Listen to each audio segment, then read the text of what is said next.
Hello, Nicoloff students. It's me, Mr. Jaime, again, and I hope you guys are doing well and staying safe and healthy. And for the theme of these 2 weeks, or this is the last week, so the past 2 weeks, we chose the topic or theme of around the world. So basically, countries, and we are going to go in depth and explore and learn about countries of the world. And the choice of country for me was France, and this video will be about France. So I mean, it's the country of France is probably one of the most famous countries in the entire world. I mean, it has been and it probably always will be. Just due to everything, like the culture, the food, just the fashion.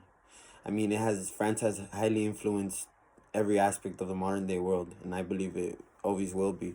But let's go ahead and get into it. So France encompasses medieval cities. I mean, it has villages.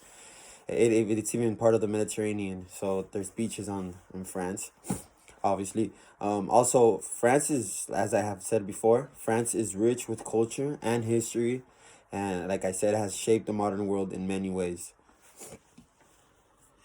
France is located in Western Europe. Obviously the capital is Paris, or not obvious, but if some of you guys didn't know, but it is Paris, and that's where the Eiffel Tower is located. And yeah, but the first city to be established in France was called Mazalia, which is present day Marseille, and Marseille is in southern France. I have a friend who actually used to go to France a lot before this COVID. But anyways, moving forward, that's how I know that information of where it's located. But yeah, now skipping to the 15th century, which is basically, I mean, France has been around since even before, like, for thousands and thousands of years. So I kind of skipped forward in order to make it a little more interesting for you guys, so you guys don't have to read all this, know all this history. But from all the research I did, I believe that in the 15th century is when things sort of started turning, or France started becoming what it is now, instead of just like war and like all this kind of chaos and chaotic transitionings. Okay, so moving forward, so in the 15th century is when France truly became what it is known for, including the development of the French language. So that's when the French language got properly established. And a fun fact is that England had used the language of French for over 300 years. And okay, so then France also started to claim lands in the Americas. They had already expanded it to Africa, so they already had kind of an imperialistic view of the world. But now they had started conquering lands in the Americas, which paved the way for the first French colonial empire. Um, Now, skipping a lot of thousands of years, France has 123 cities, and it's also the largest country in the European Union. And not every country is part of of Europe is part of the European Union, but it is part of it is the largest in the European Union. Um, and then another interesting fact is 31% of France is forest. Basically, it's just a big forest place. And also, Paris is the third most visited city in the world. I mean, that's pretty obvious. Who doesn't want to go to Paris?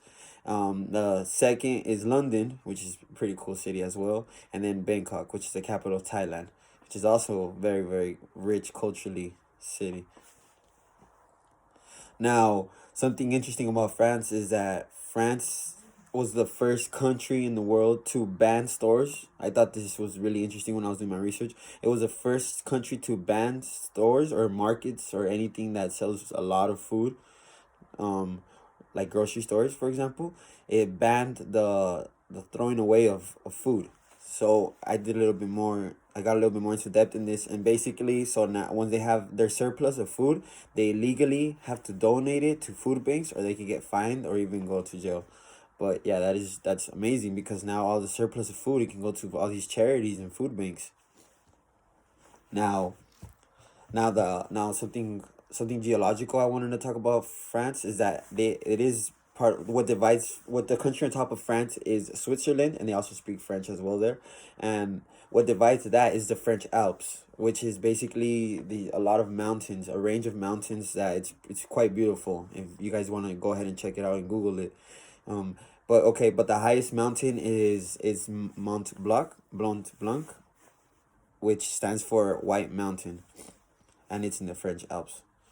Also, I wanted to also speak about something culturally rich is about France is and in the city of Paris is that the most famous museum, the one that comes out in movies all the times, it's called Louvre. I'm not sure if I'm pronouncing this correctly. I did take French, but this French is so hard, but it's very fun. I recommend it if you guys once you guys get to high school or middle school. So Louvre, I believe that's how you pronounce it, is the most famous museum, and it has the Mona Lisa. It's basically the one in the Triangle Museum that comes out in all the movies and where everyone takes pictures. Also, real quick, as a soccer fanatic, I want to emphasize on this. France is has an amazing soccer team, and it always has been. It actually has like 5 World Cup wins, if I'm not mistaken, and it just recently won the World Cup, the most recent one. So it's just full of potential when it comes to soccer and sports as well. I forgot to say this once I was talking about the geological perspective of France, and basically how the way it's shaped. France is dubbed or nicknamed the country that looks like a hexagon, so they refer to as Le Hexagon, which is a French for hexagon. And something cool also that I was reading is that it's also the most popular tourist destination. So if you're interested in learning another language, I would say French is a good pick.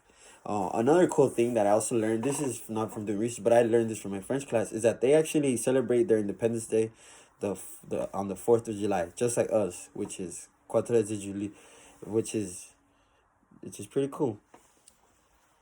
Now, before I leave, I remember, I learned a lot of basic things in my French class. Like, I learned how to say my favorite color, like, mon couleur préféré, le bleu, which basically just stands to my favorite color is blue. And, like, another simple thing that I can show you guys is j'aime le pizza, which basically just, it's pretty obvious. J'aime le pizza means I love pizza. Or, what is another other things? J'aime la musique. I love music. I learned just a lot of simple things. I also something that I learned the phrase was "L'ouvrir perspective dans la vie," which basically stands for it opens a new perspective in life, and that's one of the reasons why I took French. But I hope you guys enjoy this video and do a little research yourselves on France. It is a super rich country in culture, and it's very interesting. As you guys know, it's the pioneer and it has created a foundation gourmet wise for every country in the world, and it's an amazing country. One thing I also want to talk about is how the Tour de France basically is what I'm getting to. How it's one of the most famous, how should I say, sport event around the world, and it's probably the most famous in France. Also, France has this basically this tournament for tennis. It's a country that highly appraises sports in every sport, including like soccer, for example, even basketball. But tennis and I would say tennis, cycling and soccer are up there when it comes to the people's favorites. Now, France, something I also want to mention is France is rich in culture as well, like I said, in every perspective, but also in the film industry. Like, they have always been creating movies. It has always been something of a passion that they have passion in. Just something like movies, like cinema. That's what they call it. The movies is cinema over there.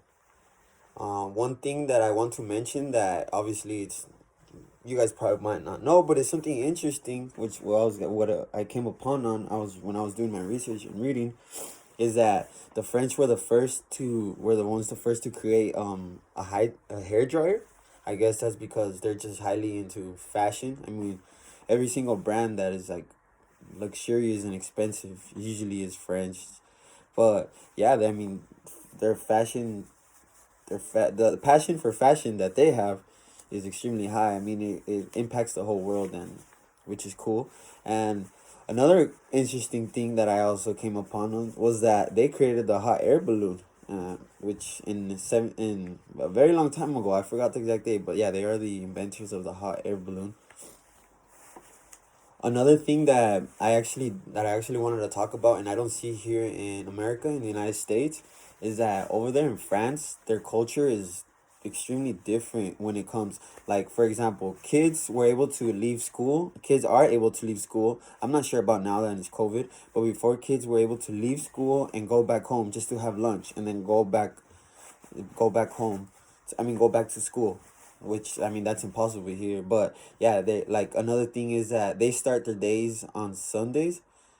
Like, I don't know how that makes. We do too, obviously, but they're just more serious about it, and it's just very, very different. Their culture over there. Something cool also about France is that they offer paid vacation for almost anybody, and almost any job. And another cool thing that, for example, like, well, I already finished school, but when I wasn't, but I might go back. But anyways, for you guys who might, when you guys go after high school and go to college, over there in France, it's free. So it doesn't, like, as long, yeah, it's free. So they pay for school. Healthcare is also free as well. They have a lot of cool things for their people.